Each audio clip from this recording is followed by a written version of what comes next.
court documents that have been unsealed and filed in the case against Matthew Perry's live-in assistant Kenny Iwamasa allege that Perry and Iwamasa spent at least $55,000 on 55 vials of ketamine and numerous injections in the 29 days before the actor's death on October 28, 2023. The documents, obtained by Us Weekly, detail a series of back-to-back text messages from Iwamasa asking for more ketamine almost every day, with at least one time engaging in illegal drug deals in the early morning hours.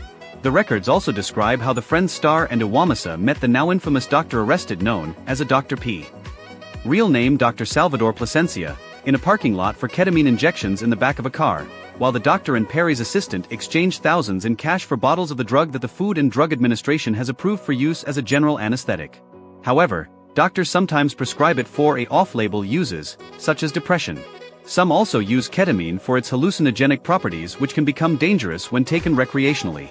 The records also describe how the Friends star and Iwamasa met the now infamous doctor arrested known as a Dr. P. Real name Dr. Salvador Plasencia, in a parking lot for ketamine injections in the back of a car, while the doctor and Perry's assistant exchanged thousands in cash for bottles of the drug that the Food and Drug Administration has approved for use as a general anesthetic. However, doctors sometimes prescribe it for off-label uses, such as depression. Some also use ketamine for its hallucinogenic properties, which can become dangerous when taken recreationally. Additionally, according to the docs, Dr. P. went to Perry's house on multiple occasions to inject him, one time even within hours of Perry already having received a ketamine infusion treatment and the double administration causing a spike to his systolic blood pressure and rendering him unable to speak or move. On a separate occasion, the docs allege that just 9 days after illegally buying 25 vials of ketamine from his source, Iwamasa illegally bought yet another 25 bottles for $6,000. He injected Perry 6 times that very same day, per the document's timeline. Over the course of the next 72 hours he injected him at least 18 more times. On the day of October 28, Perry's assistant injected him at least 3 more times, resulting in his death that day. Perry's final words reportedly were "shoot me up with a big one" to Iwamasa. Iwamasa, Plasencia, Jasveen Sunga, aka the Ketamine Queen Dr. Mark Chavez and Perry's acquaintance Eric Fleming have all been charged. Iwamasa pleaded guilty to 1 count of conspiracy to distribute ketamine causing death. Read on for an alleged timeline of events filed July 5 by the Department of Justice and summarized by Us. September 30th. Iwamasa and Perry meet with Dr. P. at Perry's house, where Dr. P. injects Perry with 2 shots of ketamine. He leaves behind at least 1 vial of ketamine and multiple syringes.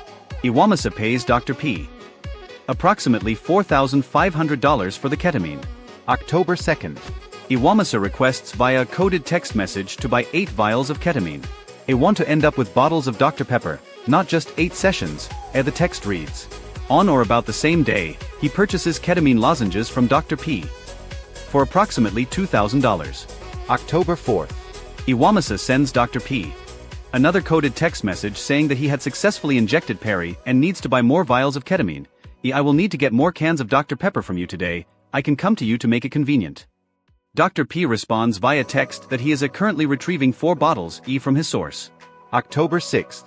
Iwamasa asks Dr. P. for more ketamine because he only has a 1 left. In response, Dr. P. travels to Perry's house, injects Perry with ketamine himself and sells Iwamasa 1 or more vials of ketamine for a cash payment. October 7th to 8th. Iwamasa texts Dr. P. seeking more ketamine and asks if he could pay with something besides cash because it's hard to get to the bank on the fly with all that's going on, which happens so fast now. Dr. P. responds that he has 2 bottles of ketamine to sell, and to meet him immediately at popular tourist destination Santa Monica's 3rd Street Promenade to do the deal. Iwamasa tells Dr. P. that he sent $3,000 by electronic payment, and that I'm bringing 3 more leaving now. Dr. P. sells Iwamasa the 2 vials for $6,000 at 12:30 a.m. on the morning of October 8th. October 10th. Iwamasa drives Perry to meet with Dr. P. in a public parking lot in Long Beach, California, where Dr. P. is given a partial payment. He injects Perry with ketamine in the back of the car. He also provides Iwamasa with additional vials of ketamine. Iwamasa also sends a text message to broker/dealer Eric Fleming, seeking to purchase even more ketamine. "How much do you want per bottle, and what is the nice tip you want?" Fleming responds that he can get 10 milliliters vials of ketamine for $300 and requests a $1,000 brokering fee. October 12th. Iwamasa texts Dr. P.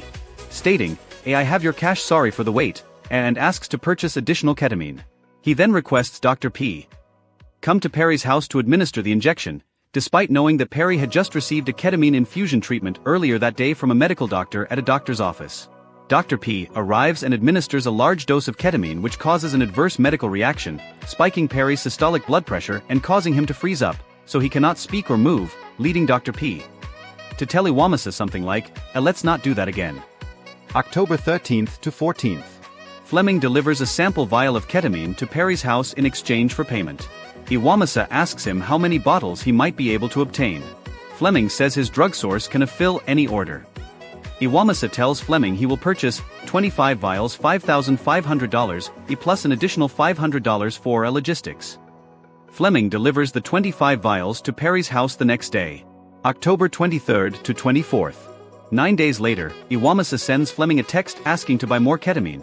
Can we do same as last time again over next 2 days? Fleming responds, you want same amount?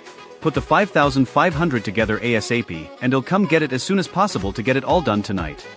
He drives to Perry's house to collect the cash for the deal, then returns the next day with at least 25 vials of ketamine. Iwamasa then administers at least 6 shots of ketamine to Perry, an injection pattern he continues for the next 3 days. October 27th.